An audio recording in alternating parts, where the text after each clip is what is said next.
બસ ઉપરકોટ આવી પહોંચ્યા છીએ અને આપણે ટિકિટ પણ લઈ લીધી છે ઉપરકોટની. જો 300 રૂપિયા બેની ટિકિટ થાય છે અહીંયા. અને એન્ટ્રી થતાં જ ગણપતિજી અને હનુમાનજીની પૂજા થાય છે અહીંયા. અંદર એન્ટ્રી કરતાં જ હવે આપણે જોવા જાય છે બધી અલગ અલગ જગ્યા અહીંયા છે. તો હું પણ જોઉં અને તમને પણ બતાવું કે તમે પણ જુઓ અહીંયાનો નજારો. હા જો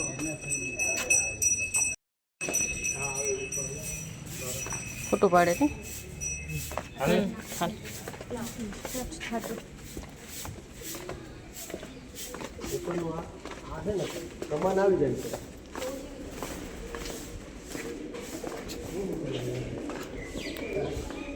હા આવું બધું જોવાનું છે અહીંયા. તો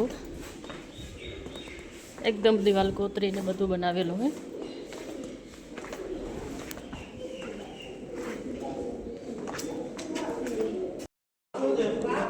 ઘણું ઊંડું છે હજી, કારણ કે આપણે ઘણી બધી સીડી ઉતરી આવ્યા તોય પણ હજી અંદર ગોલાઈમાં પણ જોવું બતાવે છે આમ. તો ચાલો જોઈએ, પૈસા ખર્ચ્યા તો વસૂલ તો કરીએ જ હવે. હા જો અહીંયા સુધી આવી ગયા આપણે. તમને ખબર હોય કે આ શું છે તો કમેન્ટમાં અમને જણાવજો.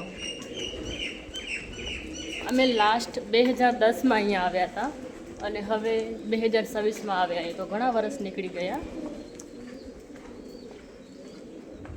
ત્યાંથી બહાર નીકળ્યા તો બારે ગાર્ડને પૂછ્યું એટલે જાણવા મળ્યું કે એને લશ્કરી વાવ કહેવામાં આવે છે.